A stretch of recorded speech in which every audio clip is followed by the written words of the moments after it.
ဒီယာတီကစားသမားတွေခေါ်ယူမှုတွေထဲမှာအက်စတာဘိုတယောက်ကလွဲရင်ကျန်တာအားလုံးမေးခွန်းထုတ်စရာတွေကြီးပါပဲပေးသမျှအားလုံးပဲမင်္ဂလာပါဘလူးလိုင်းခင်းကနေကြိုဆိုပါရစေ2024နှစ်15ရာသီကုန်မှာအန်ဆိုမာရက်စကာဟာချက်စီပရိသတ်တွေငန်းပေါ်နေတဲ့စူပလာနှလုံးကိုစတန်ဘော့ဘရစ်စီကိုပြန်လည်တည်ဆောင်လာနိုင်ခဲ့ပါတယ်ဒါအကြီးမားတဲ့အောင်မြင်မှုပါဒါပေမဲ့ချက်စီပရိသတ်တွေရဲ့ဆန္ဒကဒီထက်ပိုပါတယ်သူတို့လိုချင်တာကပရီးမီးယားလိထိပ်သီးနေရာဖြစ်ပါတယ်ကန်ဆိုးစွာပဲလက်ရှိ2025နှစ်ကုန်ပိုင်းချိန်တွေဟာပရိသတ်တွေမျှော်လင့်ထားသလိုဖြစ်မလာသေးပါဘူး UEFA ရဲ့ FFP ဘဏ္ဍာရေးဆိုင်ရာစီမင်းအရေးယူမှုတွေဥရောပပွဲပိတ်ပင်ခံရနိုင်ခြေရှိနေတဲ့ကြားကအသင်းပတ်ရှင်တွေကတော့ငွေ3မှအောင်မြင်မယ်ဆိုတဲ့မူဝါဒကိုဆက်လက်ကင်ဆွဲထားပါတယ်မာဒူအကီနဲ့ဒိုဘရီဟော့တို့လိုအသင်းသားတွေကိုရောင်းထုတ်ပြီးကစားသမားတွေကိုခေါ်ယူခဲ့ရမှာဘသူတွေကအောင်မြင်ပြီးဘသူတွေကစိတ်ပြက်စရာဖြစ်နေတယ်လဲဆိုတာကိုအသေးစိတ်မှတ်ပေးကြည့်ရအောင်ပါ2025ခုနှစ်ချက်စီသင်းအပြောင်းရွှေ့အကောင်းဆုံးခေါ်ယူမှုကိုပြပါဆိုရင်အက်စတာဘိုဝီလီယံကိုပဲလက်ညှိုးထိုးရမှာပါဖာမီရက်စ်ကနေရောက်ရှိလာတဲ့ဒီလူငယ်လေးဟာအင်္ဂလန်မြေကိုရောက်ချင်းမှာပဲအသားကျသွားခဲ့ပါတယ်မက်ဆီပေါက်ဆာလေးတို့တင်စားခံခဲ့ရတဲ့အတိုင်းပါပဲသူရဲ့ဘောလုံးဆွဲပြေးမှုဖန်တီးနိုင်စွမ်းနဲ့ဂိုးတင်တိကျမှုတွေကချက်စီတိုက်စစ်ကိုချက်ချင်းအသက်ဝင်စေခဲ့ပါတယ်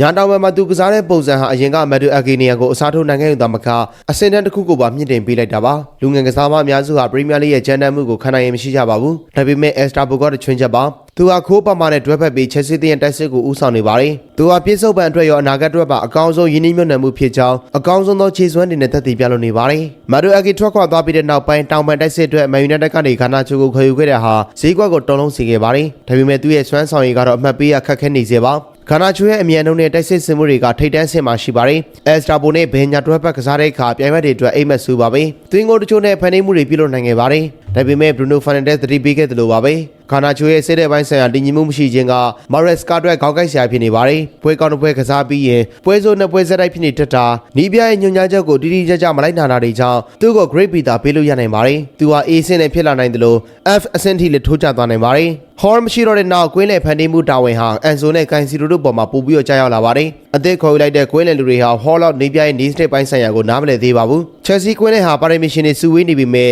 အသင်းလိုက်ဟန်ချက်မှာအားနည်းနေစေပါ။ UEFA suspension ကြောင့်ဥရောပပွဲတွေလွဲချော်နိုင်ခြေရှိတဲ့အတွက်ထိပ်တန်းကွင်းလေလူအစိမ်းမှန်တွေကိုခေါ်ယူဖို့ခက်ခဲခဲ့ပုံရပါတယ်။ဒါကြောင့်ကွင်းလေအပြောင်းလဲတွေကို Gracie လို့သာပေးလို့ရပါလိမ့်မယ်။2025ခုနှစ်ဈေးကွက်မှာ Chelsea သင်းရဲ့လှုပ်ရှားမှုတွေကိုလွှမ်းမိုးထားတာကတော့ UEFA ရဲ့ပိတ်ပင်မှုသတင်းတွေပါပဲ။ပုံမှန်ဆိုရင် FFP ကြောင့်အသင်းတွေဟာငွေမသုံးရဲကြပါဘူး။ဒါပေမဲ့ Chelsea ကတော့ဆန့်ကျင်ဘက်ပါပဲ။သူတို့ဟာ Mario Agi Hall တို့လိုကစားသမားတွေကိုရောင်းချပြီးရလာတဲ့ငွေ pure profit နဲ့စည်ရင်ရွှင်တဲ့ balance sheet ကိုညီအောင်ညှိက Extra Pro လိုကစားသမားတွေကိုခေါ်ယူခဲ့တာပါ။တကယ်တော့ဒီ viewer ကအနေအရန်ကိုများလွန်ပါတယ်။တကယ်လို့ဒီကစားသမားအသစ်တွေခြေစမ်းမပြနိုင်ရင် Chelsea ကဘန်နာရေးအရာရောအောင်မြင်မှုရပါကြောက်တဲ့ကိုကျသွားနိုင်ပါတယ်။လက်ရှိပရီးမီးယားလိအဆင့်ရက်တီမှုမှာမျှော်လင့်ထားသလောက်ကောင်းမနေသေးတာကဒီချက်ကိုမိမောင်းထိုးပြလို့နေပါတယ်ခြုံငုံသုံးသပ်ရမယ်ဆိုရင်2025ခုနှစ်ချက်စီသင်းရဲ့ဈေးကွက်လှုပ်ရှားမှုဟာ Grade B အဆင့်လောက်မှာရှိနေပါတယ်။ Extra ဘိုကိုခေါ်ယူနိုင်ခဲ့ခြင်းကတကယ်ကိုအပြုသဘောဆောင်ခဲ့ပါတယ်။ဒါပေမဲ့ Extra ဘိုတယောက်တည်းကောင်းနေလို့မရပြန်ပါဘူး။ဘောလုံးဆိုတာက7ယောက်ကစားရတာပါ။ဂါနာချိုတို့ကစားသမားတွေကသူတို့ရဲ့တလွဲမာနတွေကိုရှော့မာရက်စကာကလည်းနီးပြောက်ကိုပို့ပြီးတော့တည်ငြိမ်အောင်လုပ်နိုင်မှသာလျှင်